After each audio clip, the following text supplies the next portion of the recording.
इतका पाऊस पडला, सातत्याने 3 वेळेस पडला. कधी 40 पडला, कधी 60 पडला, कधी त्यानंतर अजून 30 पडला. असा 100 काही मिलीमीटर पाऊस पडला सातत्याने.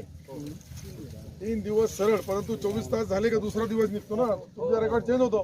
परंतु हे पाण्याचा चेंज नाही झाला ना, त्याला रेकॉर्डवर घ्या. आणि सत्य परिस्थिती ही जी भयानक परिस्थिती ही सर्व परिस्थिती एकदम काही नाही याच्यामध्ये.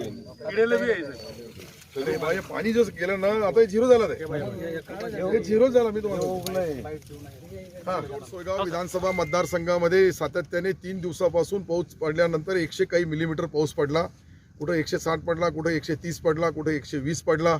आणि तो सातत्याने पडल्यामुळं मोठ्या प्रमाणावर शेतकऱ्यांचे हे जे नुकसान झाले, काहीच कामाचा कापूस राहिला नाही. मी मका पाहिली, तूर थोडेफार प्रमाणावर ठीक आहे, परंतु बाकीचे एकंदरीत पीक पाहिले तर मोठ्या प्रमाणावर त्याचे नुकसान झालेले. याचे पंचनामे कृषी तालुका कृषी अधिकारी असेल, SDO असेल, किंवा SDM साहेब असतील, किंवा तहसीलदार साहेब असतील, यांनी सर्वांनी संयुक्तपणे पंचनामा करून 24 तासाच्या आत किंवा जास्तीत जास्त 48 तासामध्ये पूर्ण दोन्हीही तालुक्याची झालेली नुकसान, या नुकसानीचे तंतोतंत पंचनामे करायचे आणि शासनाला कळवायचं. शासनाने निर्णय घेतलेला आहे की जे नुकसान झाले NDRFच्या नियमाप्रमाणे सर्वाला नुकसान भरपाई देण्यात येईल.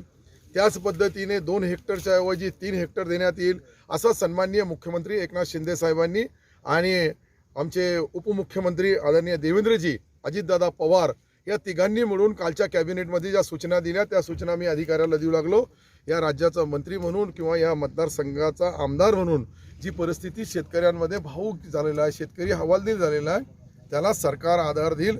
हे सरकार कधीही कोणत्याही शेतकऱ्याला वाऱ्यावर सोडणार नाही. शेतकऱ्याला मदत करणारा सरकार आहे.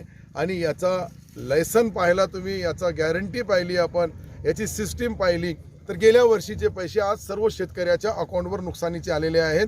परंतु आता एकदा खरीप झाला का रब्बीचा सीझन येतो, आणि रब्बीच्या सीझनमध्ये अशा पद्धतीने गारपीट होणे, गारपीटच्या सोबत पाऊस सातत्याने येणे आणि 100-150 मिलीमीटर पाऊस पडल्यानंतर साहजिक आहे का वरचा पाण्याचा जो मारा पडतोय, जो काही गारचा मारा पडतोय, त्यामुळे मोठ्या प्रमाणावर थोडेफार जे काही फळबाग असतात, कापसाचं नुकसान मोठ्या प्रमाणावर आहे आणि गव्हाचं नुकसान ज्यांनी पेरलं त्यांच्या गव्हाचं नुकसान आहे. काही लोकांनी मका पेरली होती, ती मका सर्व झोपलेली आहे. अशा पद्धतीने छोटे मोठे पीक जे नुकसान झालेले आहे त्याचे तंतोतंत पंचनामे कृषी विभागाने आणि महसूल विभागाने करावे, जेणेकरून सरकारकडे आपला आकडा गेल्यानंतर त्यांच्याकडेही रेकॉर्ड आहे. पाणी ज्या पद्धतीने पडला, सातत्याने 3 दिवस पडला, या सरकारकडचा रेकॉर्ड आणि आपला रेकॉर्ड या दोघांमध्येही आपण पाहिलं तर मला असं वाटतं की 85% शेतकऱ्यांचं नुकसान झालेलं आहे. या 85% झालेल्या नुकसानाचे पंचनामे करून तात्काळ मुख्यमंत्री महोदयांनी जे स्वतः कॅबिनेटमध्ये जे आदेश दिला आम्हाला की सर्व शेतापर्यंत जा, शेतकऱ्यांच्या भावना जाणून घ्या, शेतकरी जे काही त्याच्या मनामध्ये शंका कुशंका असेल त्या दूर करा.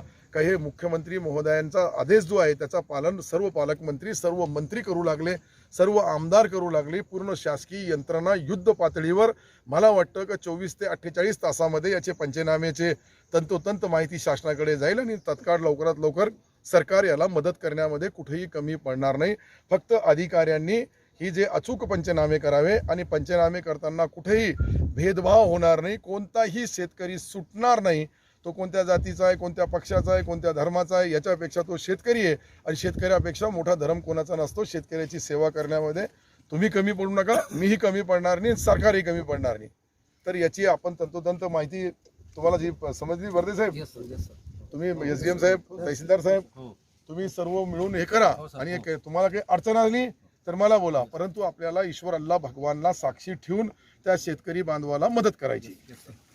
अगर आपको हमारा ये वीडियो पसंद आया हो तो इसे लाइक और शेयर ज़रूर करें और हाँ, SC न्यूज़ को सब्सक्राइब और फॉलो करना ना भूलें. साथ ही बेल आइकन दबाएं ताकि कोई भी न्यूज़ आप मिस ना करें.